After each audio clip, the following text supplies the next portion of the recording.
என் நெஞ்சில் குடியிருக்கும்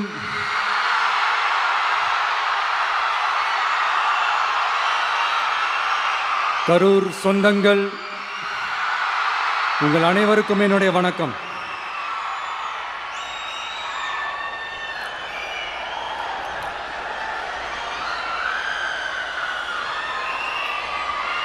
ஒரு மனுஷன் லைஃப்பில் எவ்வளோ பெரிய ஒரு உயரத்துக்கு போனாலும் மனசளவில் சில வலிகள், காயங்கள், அதை மறக்க முடியாது இல்லையா? எல்லார் லைஃப்லேயும் அப்படி தான், நமக்கும் அப்படி தான். நிறையா வலிகள், காயங்கள் எல்லாத்தையும் தாண்டி தான் வந்திருக்கிறோம். ஆனால் எல்லாத்தையும் விட ரொம்ப ஜாஸ்தியான அந்த வலியும் அந்த காயமும் எனக்கு அந்த கரூர் சம்பவம் தான்.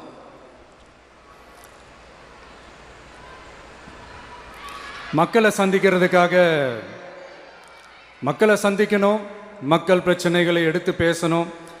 அதுக்காக தான் அந்த மக்கள் சந்திப்பு பயணத்தை தொடங்கி திருச்சி, அரியலூர், நாகப்பட்டினம், திருவாரூர், நாமக்கல், கரூர் அப்படின்னு சொல்லிட்டு போயிட்டுருந்தோம். அரியலூரில் அந்த மீட்டிங் முடிச்சுட்டு பெரம்பலூர் போகிறதுக்கு முன்னாடி அந்த பெரம்பலூர் போலீஸ் எங்களை அலர்ட் பண்ணாங்க. சரிங்க, கூட்டம் கொஞ்சம் ஜாஸ்தியாக இருக்குது, லேட் ஆகிடுச்சு, வராதிங்க அப்படின்ட்டு. So we had no choice. Police சொன்னால் நம்ம அதை ஒபே பண்ணி தானே ஆகணும். அதே நேரத்தில் பெரம்பலூர் மக்களோட அந்த சேஃப்டியும் மைண்டில் எடுத்துக்கிட்டு ஒரு மன வலியோடவே திரும்ப போயிட்டோம். அதுக்கப்புறம் பெரம்பலூர் தொகுதி மக்களுக்கு மன்னிப்பும் கேட்டோம்.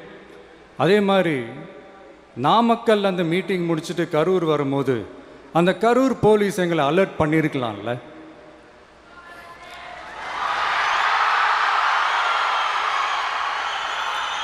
இல்லை சார், இங்கே எதிர்பார்த்ததை விட கொஞ்சம் கூட்டம் அதிகமாக இருக்குது, கண்ட்ரோல் பண்ண முடியல, வராதிங்க. அண்ட் போலீஸ் நினச்சா அவங்க அந்த மீட்டிங்கே கேன்சல் பண்ணலாம். ஏதோ தப்பாக இருக்குது, ஏதோ தப்பாக தோணுது அப்படின்னு நினச்சிட்டாலே they have all the rights to cancel the meeting. எங்ககிட்ட கேட்கணும்லாம் ஒன்றும் அவசியமே கிடையாது. ஆனால் அதையெல்லாம் எதுவுமே செய்யாமல் அந்த ஹைவேல இருந்து அந்த ஸ்பாட்டுக்கு போலீஸே எங்களை உள்ளே கூட்டிகிட்டு வந்து விட்டு அந்த நாடகம்லாம் இருக்கு பாருங்க.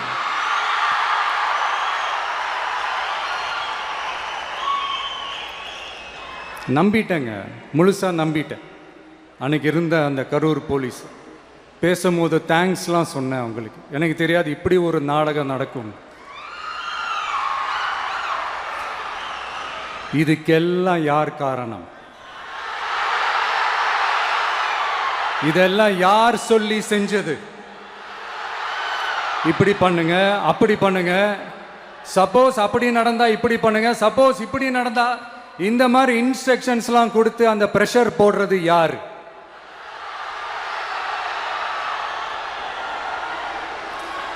அந்த சம்பவத்தில் நம்ம யாரெல்லாம் இழந்திருக்கோம் தெரியுமா? ஒரு டிவியில் என் படமோ பாட்டோ வந்துச்சுன்னா, அம்மா விஜய் மாமா, அம்மா விஜய் மாமா அப்படின்னு சொல்லி அவங்க அம்மா கிட்ட சிரிச்சுக்கிட்டு அந்த டிவி ஸ்க்ரீனை போய் தொட்டு முத்தம் கொடுத்துக்கிட்டு என் அக்கா தங்கச்சிங்களோட தங்க பிள்ளைகளை இழந்திருக்கோம்யா.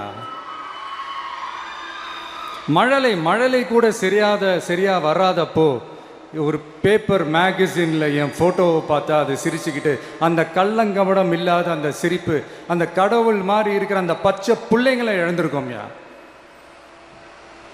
என் அக்கா, தங்கச்சி, அண்ணன், தம்பி, குடும்ப உறவுகளை இழந்து அந்த வலியோட இருக்கிற என்ன நீங்கள் ஏளனமா பேசுறீங்களா? என் மேலே பழிய தூக்கி போடுறீங்களா? இப்படி ஒரு சம்பவம் நடந்துருச்சு. இது ஏன், எதனால, அதுக்கான பின்னணி என்னன்ட்டு அந்த வலியோட வீட்டில் உட்கார்ந்துட்டு இருக்கிறேன். ஓடி ஒளிஞ்சிட்டான்னு வர சொல்றீங்களா? வாயின்னு முன்ன இருந்தா என்ன வேணாலும் பேசுவீங்களா?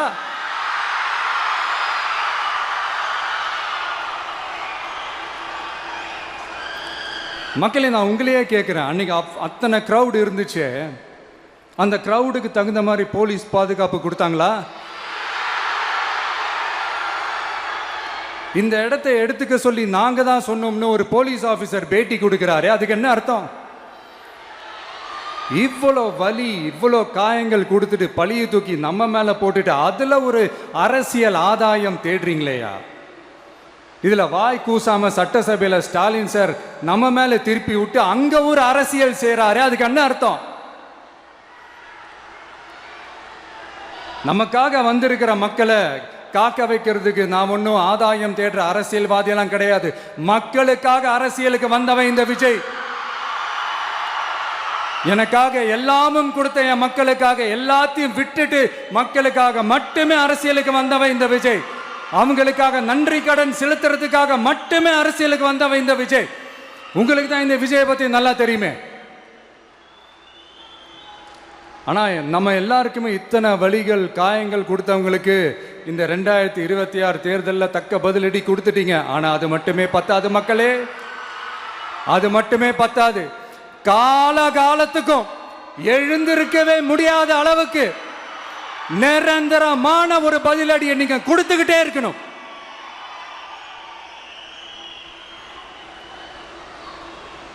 இப்படிலாம் பண்ணா நான் மக்களை விட்டு ஓடிடுவேன் நினைப்பா? யார் என்ன ஓடினாலும் நான் மக்களை விட்டு எல்லாம் ஓட மாட்டேன். அன்னைக்கும் சொன்னேன், இன்னைக்கும் சொல்றேன், நாளைக்கும் சொல்றேன், தில்லா சொல்லுவேன், கெத்தா சொல்லுவேன். பணமா ஜனமா அப்படின்னு கேட்டா என் ஜனம் தான் எனக்கு முக்கியம்.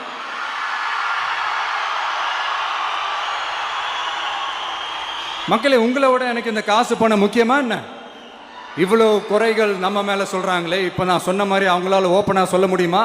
அந்த தில்லு இருக்கா, திராணி இருக்கா? ஒரு கிடையாது. ஆனா நம்ம மக்கள் அமைச்சு கொடுத்த நம்ம அரச குறைகள் மட்டும் டிசைனா மாடலா குறைகள் மட்டும் சொல்லுவாங்க. ஒவ்வொரு டிபார்ட்மெண்ட்லயும் அந்த பார்ட்டி ஃபண்ட், அந்த கட்சி நிதின்ற பேர்ல அடிக்கிற கொள்ளையெல்லாம் இந்த தீய சக்தியா இருக்கட்டும், தீந்து போன சக்தியா இருக்கட்டும், ரெண்டு பேரும் மாறி மாறி இதே தான் செஞ்சிட்டு இருக்கிறாங்க. இதுல ஒரு ஹைலைட் காமெடி என்னன்னா, சட்டசபையில் பேசும்போது பார்ட்டி ஃபண்டுன்னு தான் சொன்னேன். அது எந்த பார்ட்டி, என்ன ஃபண்டு, யாரு, என்ன பேரு எதுவுமே சொல்ல. பார்ட்டி ஃபண்டுன்னு சொன்னவனை எடுத்தாங்க பாருங்க ஒரு ஓட்டம். எனக்கே ஃபர்ஸ்ட் புரியல, ஏன்பா ஓடுறாங்க? அப்படி என்ன நம்ம இப்போ சொல்லிவிட்டோம்? அதான் அந்த குற்றம் உள்ள நெஞ்சுக்கு தான் குறுகுறேங்கும். இது எப்படி இருக்கு தெரியுமா? எங்க அப்பா பீரோக்குள்ள இல்லை, எங்க அப்பா பீரோக்குள்ள இல்லை அப்படின்னு சொல்ற மாதிரி. ஐயோ, ஏன் கேட்குறீங்க? இவங்களோட செம்ம கூத்தா இருக்குங்க, செம்ம ஃபன்னா இருக்கு. சென்னையில் ஒரு பாலம் கட்டுறதுக்காக நார்மலாக ஆகிற செலவை விட அதிக செலவில், கிட்டத்தட்ட டபுள் மடங்கு செலவில் ஒரு டெண்டர் ஒன்று விட்டுருக்குறாங்க. அதையெல்லாம் தோண்டி எடுத்து அதெல்லாம் இப்போது கண்டுபிடிச்சி கேன்சல் பண்ணியிருக்கிறோம். இன்னும் எத்தனை கோடி ஊழல், எத்தனை லட்சம் குடல் தோண்ட வருமோ எங்களுக்கே தெரில. ஒவ்வொரு முகமுடியாக கிழியுது. ஐயோ, இந்த விஜய் ஒவ்வொரு கதையா எடுத்து வெளியில விட்டுருவான் போலேன்ட்டு திரும்புற பக்கம்லாம் கதறல் கதறல் கதறல். காதலேருந்து ரத்தம் வராத குறை. ஆமா, இப்படி ஊழல்லே ஊறி போனவங்க இப்படிதான் இருப்பாங்க. இந்த 50-55 நாட்கள்ல அங்கே செஞ்ச சில விஷயங்கள்லாம் சட்டசபையிலே எடுத்து சொன்னேன். பட் இங்கே ஒரு சில விஷயங்கள் சொல்லணும்னு நினைக்கிறேன். இந்த மின்சாரத்துறையில் இதுக்கு முன்னாடி போட முடியாமல் இருந்த அந்த பதவி உயர்வை இப்போ தான் எங்களால் போட முடிஞ்சது. அதுக்காக ஒரு அக்கா அழுதுகிட்டே ஒரு நன்றி சொன்னாங்களே, அதெல்லாம் அவங்க கண்ணில் படாது அந்த வீடியோலாம், குறை சொல்கிறவங்களுக்கு. அடுத்து லஞ்சம்லாம் ஒழிக்க முடியாது, ஊழல்லாம் ஒழிக்க முடியாது, அதெல்லாம் பிளட்டிலே ஊறி போய் இருக்கு அப்படின்னு சொன்னவங்க போய் ஒவ்வொரு கவர்மெண்ட் ஆஃபீஸா பாருங்க. ஒரு பைசா லஞ்சம் இல்லை, ஒரு பைசா ஊழல் இல்லை. வேலையெல்லாம் சும்மா டக்கு டக்கு டக்குன்னு நடக்குது. ஒரு பெரியவர் ஒருத்தர் சொல்றாரு, தம்பி வேலையெல்லாம் நடக்குது, ஆனா அதையும் தாண்டி எங்களுக்கு மரியாதை கொடுக்குறாங்க தம்பி, உட்கார வச்சுலாம் பேசுறாங்க. இதெல்லாம் இதுக்கு முன்னாடி நடந்ததே இல்லை. அவனை போய் பாரு, இவனை போய் பாரு, இந்த ஆஃபீஸரை போய் பாருன்னு சொல்லி அலைய விடுவாங்க. இப்போ லஞ்சம் இல்லை, ஊழல் இல்லை, வேலையெல்லாம் உடனே நடக்குது. மக்கள் அப்படி ஒரு பெருமூச்சு ஒன்று விடுறாங்க. அதை பார்த்து நமக்கு அப்படி ஒரு ஹாப்பினஸ். இதுக்கு மேலே என்ன வேணும்? ஏன் இதெல்லாம் பண்ண முடியாது? மனசுன்னு ஒன்று இருந்தால் பண்ணலாம். இப்போ பண்ணலை. அதே மாதிரி இந்த எல்என்டி நிறுவனத்தோட 18,600 crore-க்கு 3 திட்டங்கள் அந்த ஒப்பந்தம் அந்த கையெழுத்து போட்டிருக்கிறோம். கிட்டத்தட்ட 8,200 பேருக்கு வேலை வாய்ப்பு. நான் சொல்கிறது அந்த 3 மாவட்டத்தை சேர்ந்தவங்களுக்கே அவ்வளோ வேலை வாய்ப்பு.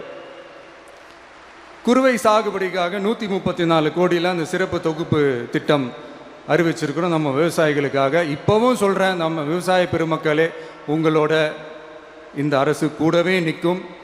பெண்கள் பாதுகாப்புக்காக சிங்கப்பெண் அதிரடி படை, அது உங்களுக்கு நல்லா முன்னாடியே தெரியும். வரப்போகிற அறிஞர் அண்ணா அவர்களுடைய பிறந்த நாளில் உங்கள் அண்ணனுடைய அரசில் தாய் மாமன் தங்க மோதிர திட்டம் அறிவிக்கப்படும். இதெல்லாம் கேட்டாங்களே, வாக்குறுதி கொடுத்தீங்களே, என்னாச்சு என்னாச்சுன்னு. இந்த தீய சக்தி மாதிரி ரீல் தாய் மாமன்லாம் கிடையாது, ரியல் தாய் மாமன். எப்படி ரியல் தாய் மாமன்.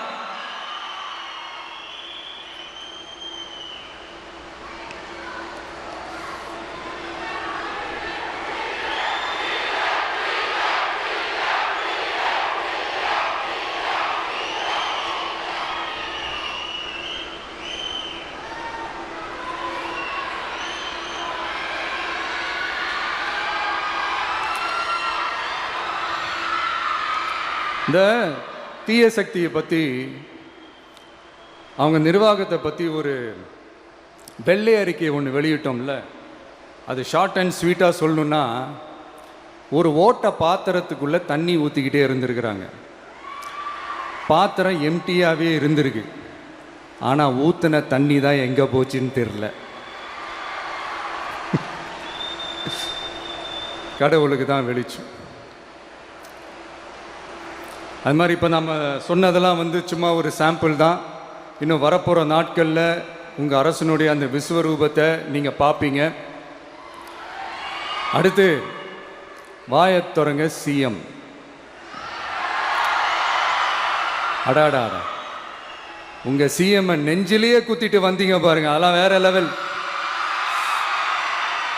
பேசுங்கன்றீங்க, பேசுனா எந்திரிச்சு ஓடிடுறீங்க. இனிமேல் பேச ஆரம்பிக்கிறதுக்கு முன்னாடி என்ன பண்ணணும் அப்படின்னா, ஒரு நண்பர் ஒருத்தர் சொன்னார், மாண்புமிகு பேரவைத் தலைவர் அவர்களே, எல்லா டோரையும் இழுத்து லாக் பண்ணுங்க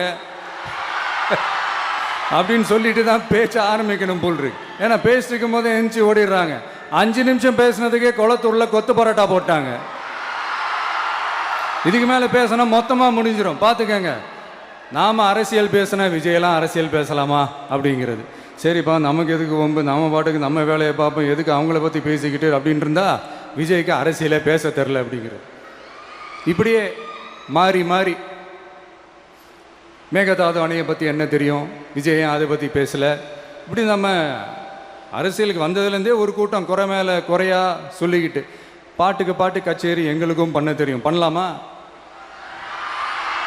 இந்த மேகதாது அணை சம்பந்தமான அந்த வழக்கில் தமிழ்நாட்டோட பெட்டிஷனை சுப்ரீம் கோர்ட் எப்போ ரிஜெக்ட் பண்ணிச்சு? அப்போ யார் ஆட்சியில் இருந்தா? ஏன் ஒழுங்காக வாதாடல?